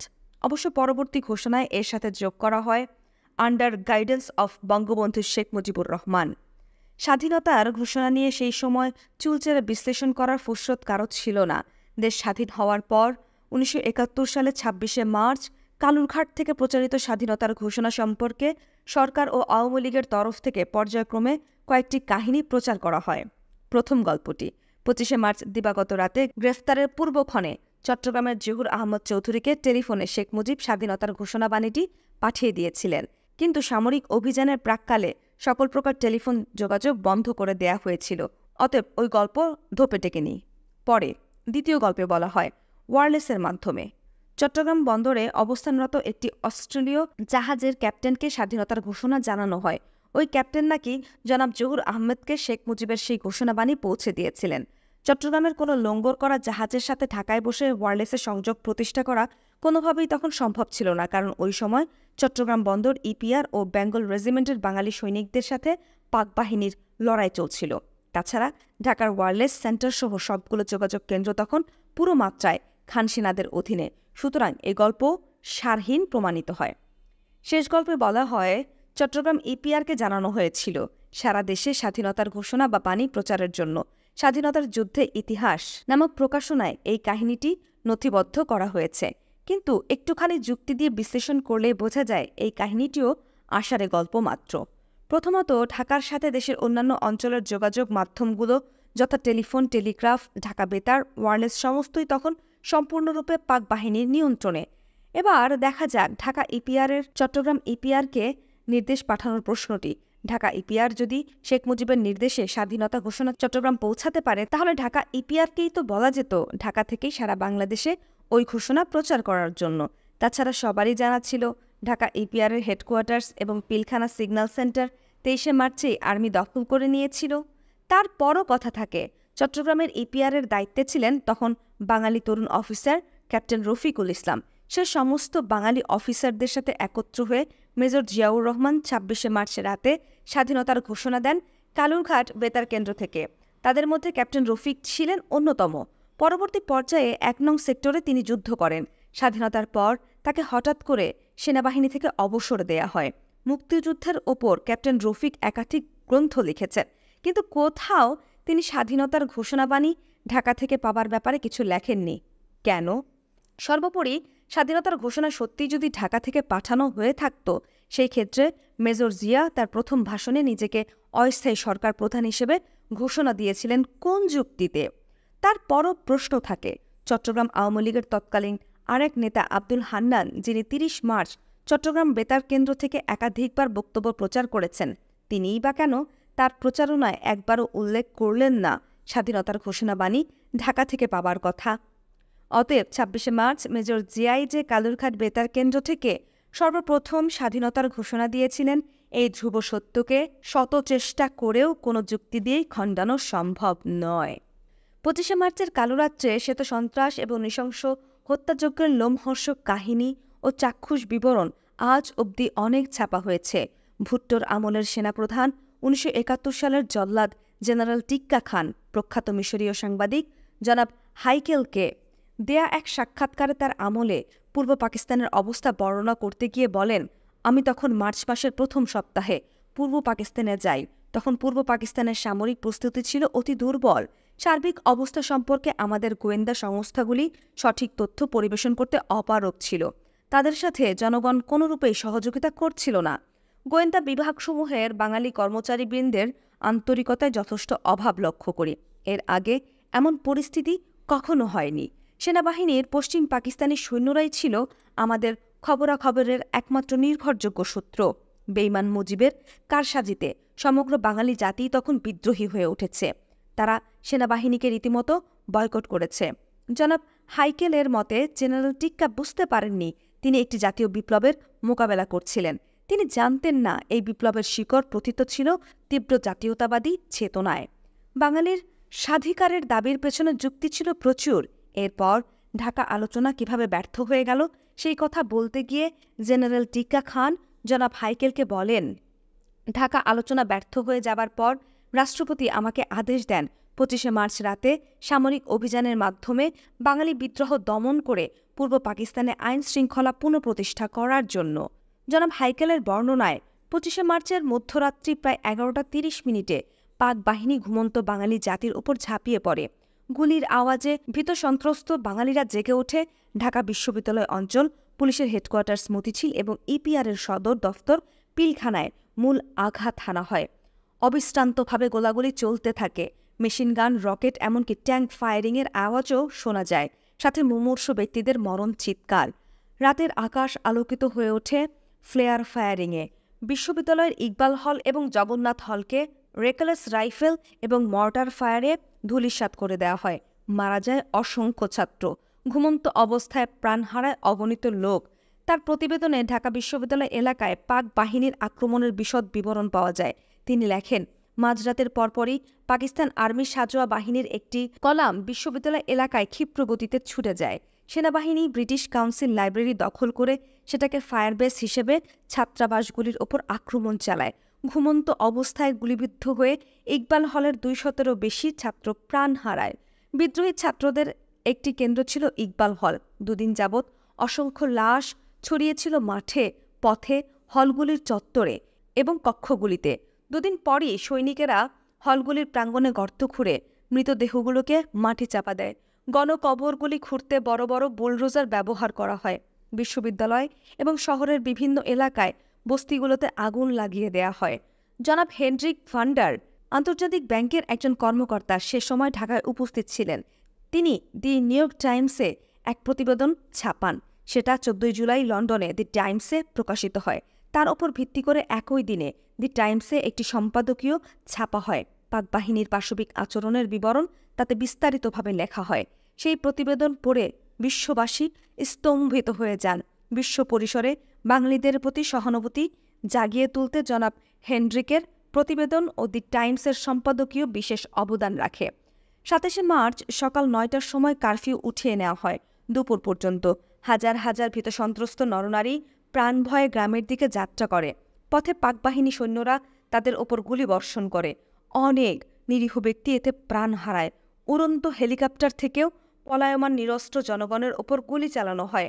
এভাবে জনগণের মনে ভীত সন্ত্রাস সৃষ্টি করার চেষ্টা চালানো হয়। সেনার ছাউনিতে আচমকা আক্রমণের ফলে শত শত নিরস্ত্র পুলিশ এবং ইপিআরের সৈনিকরা প্রাণ হারায়। যারা বেঁচে যান তারা অস্ত্রাগার লুট করে শহরের জায়গায় জায়গায় সশস্ত্র প্রতিরোধ সংগ্রামে ঝাঁপিয়ে পড়েন। কিন্তু বিপুল আক্রমণের মুখে তাদের অসংগঠিত প্রতিরোধ ক্রমশ দুর্বল হয়ে পড়ে। সশস্ত্র বাহিনীর লোকেরা ছড়িয়ে পড়েন গ্রামেগঞ্জে। পাক বাহিনীর নৃশংস হিংস্রতায় তাদের ধাওয়া করতে থাকে। সেনাবাহিনীর জেনারেল ফজলে মুকিম খান পাকিস্তান সেনাবাহিনী 25শে মার্চ দিবাগত রাত্রের নিষ্ঠুর আগ্রাসনের তারিফ করে বলেন, প্রয়োজনের খাতিরে পাকিস্তান সেনাবাহিনীকে বিদ্রোহ দমন করার জন্য মর্টার, রেকওয়েলস রাইফেল, মেশিনগান, এমনকি ট্যাঙ্কও ব্যবহার করতে হয়েছিল। সেই রাতে মরণাস্ত্রসমূহের শব্দ থেকে মনে হচ্ছিল সমস্ত ঢাকা শহরই একটি রণক্ষেত্রে পরিণত হয়েছে। ঢাকায় অবস্থানরত সব বিদেশি সাংবাদিকদের জোরপূর্বক ধরে নিয়ে যাওয়া হয় সেনানিবাসে। সেখান থেকে তাদের সোজা এয়ারপোর্ট নিয়ে গিয়ে বিশেষ প্লেনে তুলে দিয়ে দেশত্যাগে বাধ্য করা হয়। সেই রাতে বন্দী অবস্থায় তাদের সাথে সেনাবাহিনীর সদস্যরা অত্যন্ত দুর্ব্যবহার করে। সেনাবাহিনীর হাত থেকে মাত্র 3 জন বিদেশি সাংবাদিক রেহাই পান। এরা গোপনে ঢাকায় লুকিয়ে থেকে সেনাবাহিনীর চোখে ধুলো দিতে সক্ষম হয়েছিলেন। তারা ছিলেন জনাব আর্নল্ড জেইথলিন, জনাব মিশেল লরেন্ট এবং সাইমন ড্রিঙ্ক। তাদের মাধ্যমেই পরে বিশ্ববাসী 25 ও 26শে মার্চ রাত্রের ঘটনাবলী এবং সেনাবাহিনীর নৃশংস হত্যাকাণ্ড সম্পর্কে জানতে পারে। জনাব সাইমন ড্রিঙ্ক ডেইলি টেলিগ্রাফে এক বিবরণীতে লেখেন, পাকিস্তানের ঐক্যের জন্য ঢাকাকে চরম খেসারত দিতে হয়েছিল। মার্চের 30 তারিখে আমরা BBC, voice of America, all India radio, radio Australia প্রভৃতি স্টেশনগুলো থেকে প্রচারিত নিবন্ধ থেকে পূর্ব পাকিস্তান 25-26 মার্চ রাতের ঘটনা ও পরবর্তী দিনগুলোর ঘটনাবলী সম্পর্কে অনেক কিছুই জানতে পারি। বাংলাদেশে ফেলে আসা আত্মীয়স্বজন, বন্ধুবান্ধব, পরিচিত জনদের অবস্থা ভেবে ভারাক্রান্ত হয়ে ওঠে মন। পাকিস্তান সরকার ও সেনাবাহিনীর নেক্কারজনক আচরণে বিক্ষুব্ধ হয়ে উঠি। সেই সেনাবাহিনীতেই চাকুরি করছি বলে নিজের প্রতি আত্মধিক্কার জেগে ওঠে মনে। ভাবি, এই অবস্থায় প্রবাসে বসে আমাদের কি কিছুই করণীয় নেই? বাঙালিদের ঘোষিত স্বাধীনতা সংগ্রামে আমাদের কি কোনো দায়িত্ব নেই? সমগ্র বাঙালি জাতির সাথে একাত্মতা ঘোষণা করে স্বাধীনতা সংগ্রামে অবদান রাখার জন্য আকুল হয়ে ওঠে মন। অস্বস্তিকর পরিবেশে শ্বাসরুদ্ধকর অবস্থায় সময় কাটতে থাকে আমাদের। ইতিমধ্যে আমাদের কোর্সও প্রায় শেষ হচ্ছে। কোর্সে আগত বাঙালি অফিসারদের মধ্যে ক্যাপ্টেন তাহের, সেকেন্ড লেফটেন্যান্ট নূর চৌধুরী এবং লেফটেন্যান্ট মতিউরের সাথে আমার ঘনিষ্ঠতা হয়। চিন্তাভাবনার মিলই ছিল আমাদের এই ঘনিষ্ঠতার প্রধান কারণ। আমি লোকাল অফিসার, এরা প্রায়ই আমার মেসে আসতো। দল বেঁধে আনন্দ ফুর্তি করে আমরা অবসর কাটাতাম। একসাথে খাওয়া, বেড়াতে যাওয়া, সিনেমা দেখা, ক্লাবে আড্ডা মারা ছিল আমাদের বিনোদনের উপায়। লেফটেন্যান্ট সুমিও প্রায় আমাদের সাথে যোগ দিত। আমরা একত্রিত হয়ে আনন্দ ফুর্তি করতাম ঠিকই, কিন্তু তার ফাঁকে আলোচনা চলত বাংলাদেশ নিয়ে। সবারই একই চিন্তা, আমাদের কিছু একটা করা উচিত। মুখ বুজে সব অত্যাচার সহ্য করে নির্বিকার হয়ে বসে থাকলে চলবে না। জাতীয় সংগ্রামে আমাদের সাধ্যমতো অবদান রাখতে হবে। কিন্তু কি করা সম্ভব? ইতিমধ্যে জানতে পারলাম আমাদের 16 ডিভিশনকে পূর্ব পাকিস্তানে পাঠানো হবে। অত্যন্ত সুখবর। ডিভিশন গেলে আমিও ইউনিটের সাথে পূর্ব পাকিস্তানে যেতে পারবো। খবরটা পেয়ে তাহের, নূর, মতি এবং সুমি সবাই খুশি। কোর্স শেষ হলো, কিন্তু স্কুল কর্তৃপক্ষ আদেশ জারি করলেন পূর্ব পাকিস্তান থেকে আগত কোনো অফিসারকে তাদের ইউনিটে ফেরত পাঠানো হবে না। তাদের সবাইকে পশ্চিম পাকিস্তানে বিভিন্ন ইউনিটে পোস্টিং দেওয়া হবে।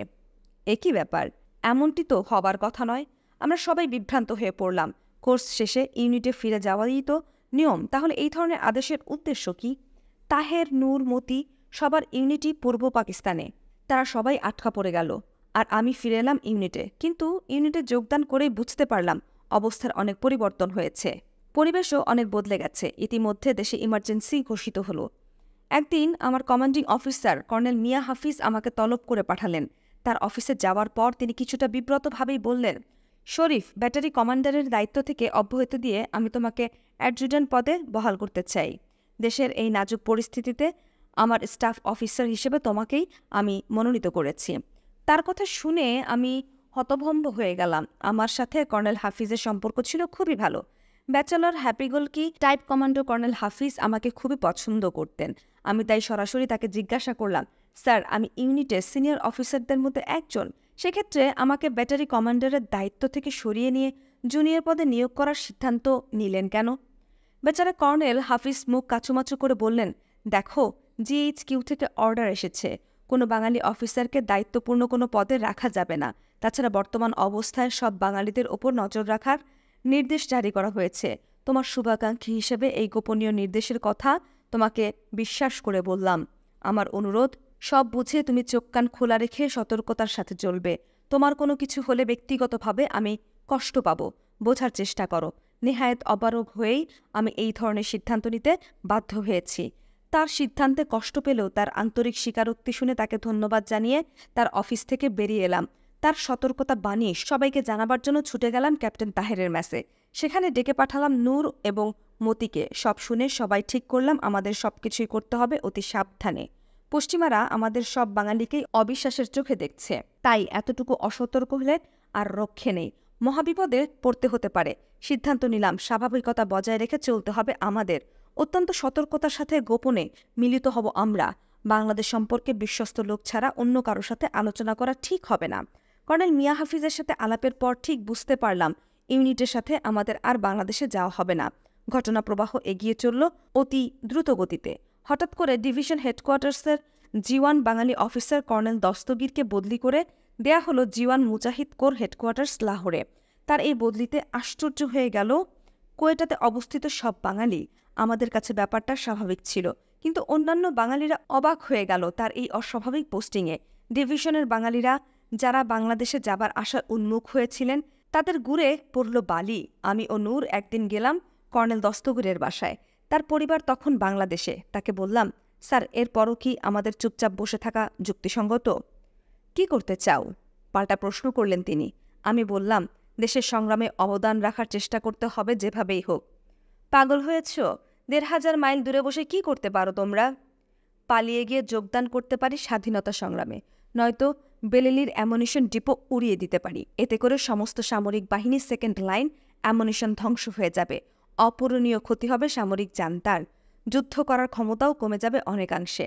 পাগল নাকি? কী সব অদ্ভুত কথা ভাবছ? ইমোশনাল হয়ে এ ধরনের পদক্ষেপ নিলে তোমরা তোমাদের জন্যই শুধু বিপদ ডেকে আনবে না, বিপদ ডেকে আনবে পশ্চিম পাকিস্তানের সব বাঙালির জন্য। অবাস্তব চিন্তাধারা। তিনি আমাদের স্মরণ করিয়ে দিলেন, পাসিং আউট করার দিন শপথ নিয়েছিলে, to remain loyal to the constitution, so be faithful and prove your integrity. পরিশেষে তিনি বললেন, তার উপর কড়া নজর আছে, তাই সার্বিক মঙ্গলের জন্য এভাবে যখন তখন তার সাথে যেন দেখা না করি। কি আশ্চর্য! এই দস্তগীর সাহেবকে জানতাম ভীষণভাবে বাঙালি জাতীয়তাবাদী চেতনায় উদ্বুদ্ধ একজন সাচ্চা দেশপ্রেমিক হিসেবে। তাকে শ্রদ্ধাও করতাম সেই কারণে। কিন্তু এ কি, আজ তার মুখ থেকে একই শুনছি। মুহূর্তে মনটা বিষিয়ে উঠল। নূরকে বললাম, চলো যাওয়া যাক। বেরিয়ে আসছিলাম, তিনি বললেন, don't be so sentimental, even if Bangladesh become a reality, preserve yourself, Bangladesh can't go without you and me. তার সুবিধাবাদী উক্তি শুনে গাটা ঘিন ঘিন করে উঠল। এই সংসারের সত্যই মানুষ চেনা দায়। বিক্ষুব্ধ বোন নিয়ে আমি ও নূর ফিরে এলাম। এরপর যেদিন তিনি লাহোরের পথে যাত্রা করেছিলেন, সেদিনও তাকে আকুল মিনতি জানিয়েছিলাম, স্যার এখনও সময় আছে। আপনার মতো বিচক্ষণ সিনিয়র অফিসারের প্রয়োজন স্বাধীনতা সংগ্রামীদের। আপনি রাজি থাকলে আমরা বুকের রক্ত বাজি রেখে আপনাকে সাথে করে পালিয়ে যাবার চেষ্টা করতে পারি।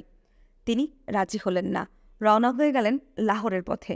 ফিরে এলাম হতাশ হয়ে। চতুর্থ অধ্যায়, দুঃসাহসিক পলায়ন এবং দিল্লির অভিজ্ঞতা। দুঃসাহসিক পলায়ন। হোটেল নটরাজে 2 দিন 2 রাত। মিনিস্ট্রি অফ এক্সটার্নাল অ্যাফেয়ার্সে পরিকল্পনা অনুযায়ী আত্মসমর্পণ। ভারতীয় সরকারের সিদ্ধান্তে আমরা জেনারেল ওবান সিংয়ের হাতে। ব্রিগেডিয়ার নারায়ণ হলেন আমাদের সার্বক্ষণিক সঙ্গী। শ্রী একে রায়ের মাধ্যমে পরিচয় হল তরুণ বাঙালি কূটনৈতিক জনাব শাহাবুদ্দিন ও জনাব আমজাদ হোসেনের সাথে। ইন্টারোগেশনের পালা শেষ। বাংলাদেশ প্রবাসী সরকারের সর্বোচ্চ প্রতিনিধি দলের আগমনের প্রতীক্ষায়। হাতে কোনো কাজ নেই, ঠিক হলো বিভিন্ন ঐতিহাসিক নিদর্শনগুলো ঘুরে দেখানো হবে। দিল্লি আগত প্রতিনিধি দল প্রবাসী সরকারের প্রধানমন্ত্রী জনাব তাজউদ্দিন আহমেদ, পররাষ্ট্রমন্ত্রী জনাব খন্দকার মোশতাক আহমেদ এবং মুক্তি ফৌজের সর্বাধিনায়ক কর্নেল ওসমানের কাছে আমাদের সোপর্দ করা হলো। প্রবাসী সরকারের সিদ্ধান্ত অনুযায়ী ভারতীয় কর্তৃপক্ষের সংশ্লিষ্ট কর্মকর্তাদের কাছ থেকে মুক্তি সংগ্রাম সম্পর্কে ব্রিফিংয়ের জন্য থাকতে হয় দিল্লিতে। ব্রিফিং শুরু হলো। পরিচিত হলাম মেজর সুরত সিংয়ের সাথে পালাম বিমানবন্দর সংলগ্ন সেনানিবাসের ট্রেনিং ক্যাম্পে। ব্রিফিং, ট্রেনিং এবং ভারতীয় নীল নকশা। সবশেষে মুজিবনগর সরকারের যোগদানের জন্য কলকাতার পথে। পথে শঙ্কিত মনে বিক্ষিপ্ত চিন্তা। এবার একাই সিদ্ধান্ত নিলাম, বেলিলি ডিপো উড়িয়ে দেব। কমান্ডো ট্রেনিং ছিল আমার। সিম্পাথেটিক ডিটোনেশন এর মাধ্যমে এক্সপ্লোসিভ দিয়ে সাবোটেজ করে উড়িয়ে দেব ডেপো। তখন আমার বিশেষ এক বন্ধু ছিল ডিপোর চার্জে। তার ওখানে যাওয়া আসার মাধ্যমে সব প্রয়োজনীয় তথ্য সংগ্রহ করতে লাগলাম অতি গোপনে। পাঠান বন্ধুটি বাঙালিদের প্রতি ছিল বেশ সহানুভূতিশীল। প্রয়োজনীয় তথ্যাদি সংগ্রহ করে একটা ট্রেস তৈরি করে ফেললাম। ট্রেসটা নিয়ে একদিন গেলাম ইঞ্জিনিয়ার্সের মেজর কাদেরের বাসায়। উদ্দেশ্য তাকে দিয়ে পরখ করিয়ে নেব আমার ট্রেসটা ঠিক হয়েছে কিনা। তাকে গিয়ে সব কথা খুলে বলে তার সাহায্য প্রার্থনা করলাম। আমার প্ল্যান শুনে তিনি ভীষণভাবে আটকে উঠলেন। বললেন, কি সাংঘাতিক! তোমার কি মাথা খারাপ হয়েছে ডালিম? তুমি কি বুঝতে পারছো না কি করতে যাচ্ছ তুমি? তোমার প্ল্যান কার্যকারী করলে প্রায় কোয়েটা শহরটা ধ্বংস হয়ে যাবে, তাতে আমরাও ধ্বংস হয়ে যেতে পারি। তাছাড়া তোমার এ কাজ অত্যন্ত ঝুঁকিপূর্ণ। আমি এই ব্যাপারে তোমাকে এনকারেজ করতে পারি না। আমার অনুরোধ, তুমি আমাকে ভুল বুঝো না। এখানেও হতাশা। ফিরে আসার আগে তাকে অনুরোধ জানিয়েছিলাম আমার প্ল্যান সম্পর্কে তিনি যেন অন্য কোনো তৃতীয় ব্যক্তির সাথে আলাপ না করেন। তিনি রাজি হয়েছিলেন, কিন্তু প্রতিদানে আমাকেও কথা দিতে হয়েছিল আমি এই ধরনের কাজ থেকে বিরত থাকব। আমি কিন্তু আমার প্ল্যান কার্যকারী করার চেষ্টা করে চলছিলাম। ইতিমধ্যে হঠাৎ করেই আমার বন্ধু একদিন বদলি হয়ে পিন্ডি চলে গেল। আমার মাথায় বাজ পড়ল। তার অবর্তমানে ডিপোতে আসা যাওয়ার সুযোগ বন্ধ হয়ে গেল। ফলে বাধ্য হয়ে আমাকে আমার পরিকল্পনাও বাদ দিতে হলো। দুঃখ পেয়েছিলাম অনেক, কিন্তু অতি কষ্টে নিজেকে সামলে নিতে হলো। নতুন করে আবার ভাবতে শুরু করলাম কি করা যায়। ঠিক করলাম পালিয়ে গিয়ে যোগ দেব স্বাধীনতা সংগ্রামে। এমন অবস্থায় একদিন নূর এলো আমার মেসে। লনে বসে আলাপ করছিলাম 2 জন। হঠাৎ করেই নূর বলল, স্যার, ক্যাপ্টেন তাহের আপনাকে ডেকেছেন। জরুরি আলাপ আছে। বললাম, ঠিক আছে, আজ রাতে আমরা একসাথে তার মেসে ডিনার করব। নূর চলে গেল। কি এমন জরুরি আলাপের জন্য ক্যাপ্টেন তাহের ডেকে পাঠিয়েছেন ভেবে কোনো কুলকিনারাই পেলাম না। সন্ধ্যার পর গিয়ে হাজির হলাম তার মেসে। নূর ইতিমধ্যেই এসে গেছে। ডিনারের আগে তার রুমে বসে গান শুনছিলাম। গানের আওয়াজে আড়ালে নিচু গলায় আমরা আলাপ শুরু করলাম। কোনো ভনিতা ছাড়াই ক্যাপ্টেন তাহের বলল, ডালিম, আমি ও নূর পালিয়ে যাবার সিদ্ধান্ত নিয়েছি চমন বর্ডার দিয়ে আফগানিস্তানে, সেখান থেকে বাংলাদেশ। আকবর বখতিয়ারের ছেলেদের সাথে তোমার বন্ধুত্ব আছে। তাছাড়া তুমি স্থানীয় অফিসার। এই ব্যাপারে আমরা তোমার সাহায্য চাই। স্বল্পভাষী ক্যাপ্টেন তাহেরের অনুরোধের জবাবে বললাম, স্যার, আমিও পালাবার চেষ্টা করছি। ক্যাপ্টেন তাহের আমার জবাব শুনে খুব খুশি হলেন। আমাকে জড়িয়ে ধরে বললেন, তাহলে তুমি সময় নষ্ট না করে যেভাবেই হোক বর্ডারটা একবার রেকি করে আসো। আমি সম্মতি জানিয়ে ফিরে এলাম মেসে। আমরা তিনজনে কোরআন শরীফ হাতে নিয়ে প্রতিজ্ঞা করেছিলাম আমাদের এই পরিকল্পনা সম্পর্কে কাউকে কিছু বলা চলবে না। সুযোগ মতো একদিন রেজিমেন্টাল এক্সারসাইজ এরিয়া রেকি করার ওসিলায় ইউনিটের গাড়ি নিয়ে প্রফুল্ল চিত্তে রেকি করে ফিরে এলাম। বন্ধুরা আমাদের পালাতে সাহায্য করবে জানতে পেরে নূর ও তাহের দুজনেই খুশিতে আত্মহারা হয়ে উঠল। এভাবে সব যখন প্রায় ঠিকঠাক, হঠাৎ করে একদিন সিগন্যাল কোরের হাবিলদার নাজির রাতের অন্ধকারে আমার সাথে দেখা করতে এলো। লোকাল বাঙালি অফিসার হিসেবে সবার সাথে আমার যোগাযোগ ছিল। বিশেষ করে জুনিয়রদের মধ্যে আমার একটা বিশেষ প্রভাব ছিল। নাজিরের মতো সিনিয়র জুনিয়র অনেকেই তাদের সমস্যাদি নিয়ে আমার কাছে আসত সুখ দুঃখের কথা কইতে এবং আমার পরামর্শ নিতে। ভাবলাম, নাজিরও নিশ্চয়ই তেমন কোনো ব্যাপারেই আলাপ করতে এসেছে। কিন্তু তাকে দেখেই আটকে উঠলাম। তার মুখ ভীষণভাবে থমথম করছিল, চোখ দুটো টলটল করছিল। তাকে দেখে পরিষ্কার বুঝতে পারছিলাম ভীষণ কিছু ঘটেছে। আমি তাকে নিয়ে সোজা আমার ঘরে চলে গেলাম। কি হয়েছে নাজির, এত গম্ভীর কেন? জবাবে নাজির অতি নিচু স্বরে বলল, স্যার, সর্বনাশ হয়ে গেছে।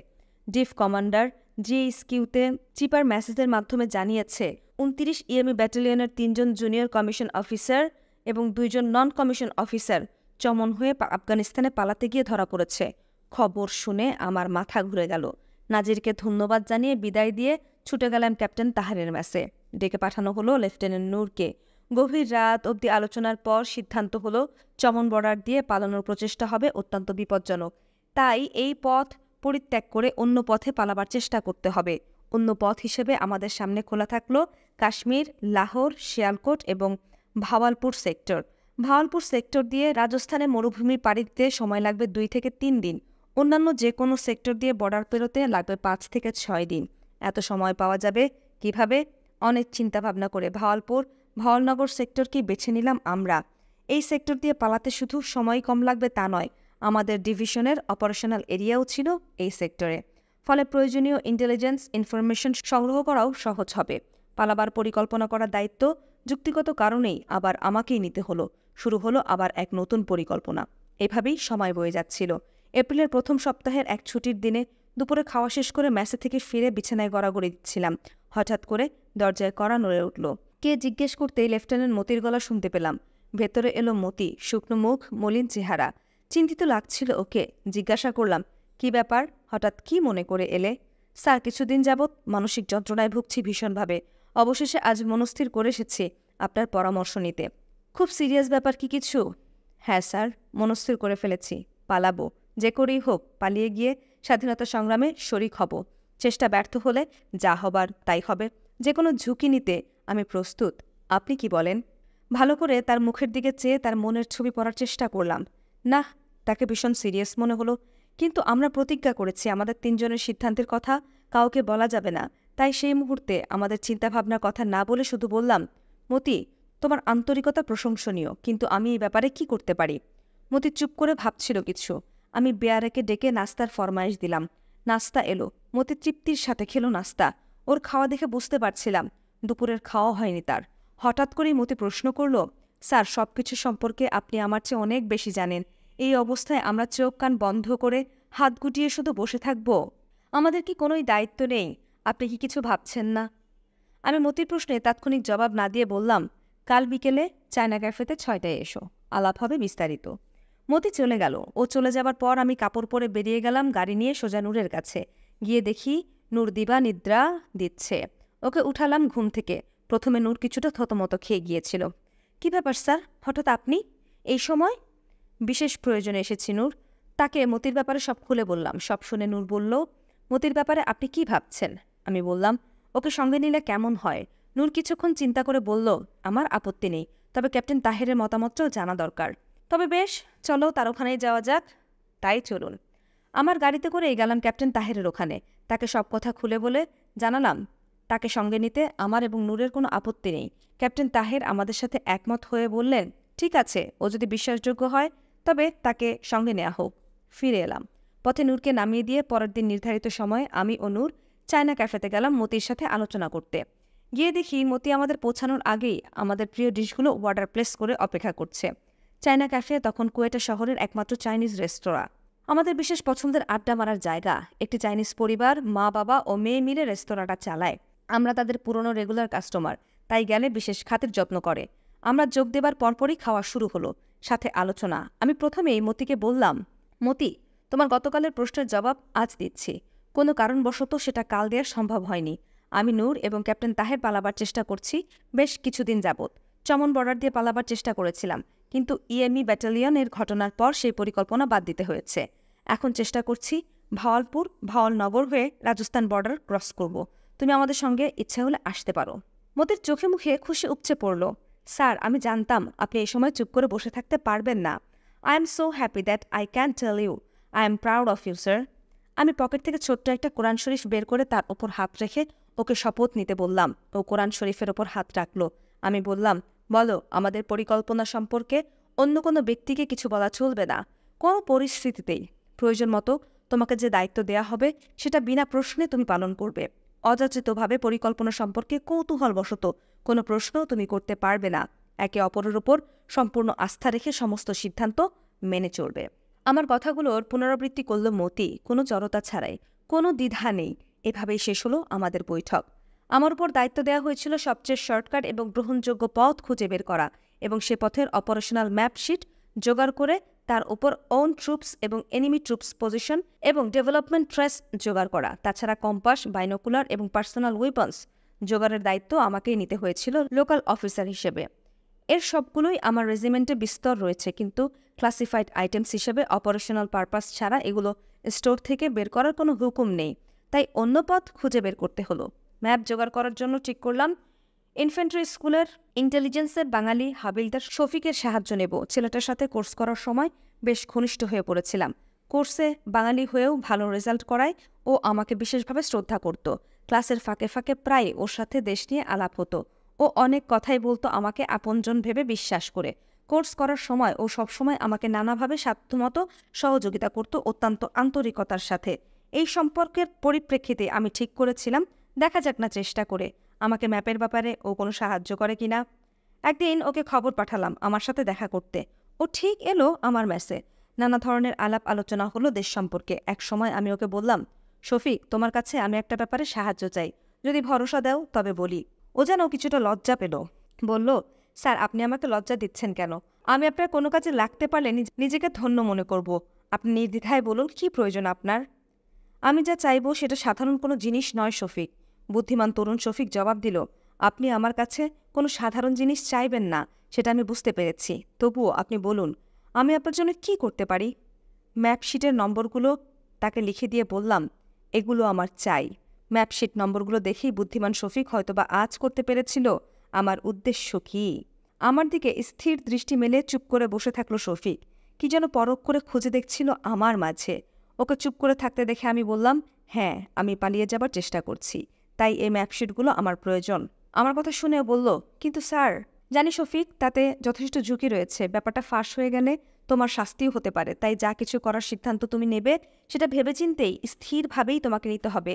এই ঝুঁকি নেবার ব্যাপারে আমার তরফ থেকে কোনো বাধ্যবাধকতা নেই। তবে আমার অনুরোধ, এই ঝুঁকি তোমার পক্ষে যদি নেওয়া সম্ভব না হয় তবে তুমি অন্য কাউকে আজকের আলোচনা সম্পর্কে কিছুই বলবে না। আশা করি তুমি এই অনুরোধ রক্ষা করবে। হাবিলদার শফিক আমার মুখের দিকে নির্বাক দৃষ্টিতে চেয়েছিল। কথা শেষ হতেই সে আমাকে আবেগে জড়িয়ে ধরে বলল, স্যার, আপনি আমাকে বিশ্বাস করেছেন। আল্লাহকে সাক্ষী রেখে বলছি, এই বিশ্বাসের অবমাননা জান থাকতে হতে দেব না। কাল বিকাল 5টায় খোকা বাজারে আমার সাথে আপনি দেখা করবেন। দেখি আমি আপনার জন্য কি করতে পারি। পরদিন বিকাল 5টায় আমি খোকা বাজারের নির্দিষ্ট স্থানে হাবিলদার শফিকের জন্য অপেক্ষায় ছিলাম। প্রতিটি মুহূর্ত কাটছিল চরম উত্তেজনায়। 5 মিনিট, 10 মিনিট হয়ে গেল, 5টা বেজে। শফিকের দেখা নেই। শফিক কি তবে আসবে না? কোনো অঘটন ঘটল না তো? তাকে মুখের ওপর না বলে, আমাকে বিব্রত না করে আজ না এসে বুঝিয়ে দিল এই কাজ করা তার পক্ষে সম্ভব নয়। চুপচাপ দাঁড়িয়ে লোকজনের আসা যাওয়া দেখছিলাম আর নানা ধরনের কথা ভাবছিলাম। 5টা 20 হয়ে গেল, ভাবলাম শফিক আর আসবে না। চলে যাবার জন্য পা বাড়িয়েছি, হঠাৎ দেখি স্রোত পায়ে শফিক হাঁপাতে হাঁপাতে ছুটে আসছে আমার দিকে। বাম হাতে একটি ঝোলা, ডান হাত উঁচু করে আমাকে ইশারায় তার আগমন বার্তা জানাচ্ছে। অল্প সময়ের মধ্যেই লোকের ভিড় ঠেলে ও আমার কাছে এলো। ওকে দেখে খুশি হয়ে উঠল মন। পর্বটি শোনার জন্য আপনাদেরকে ধন্যবাদ। পরবর্তী পর্বটি পাবার জন্য আমাদের audio books by book bank চ্যানেলটি সাবস্ক্রাইব করতে ভুলবেন না।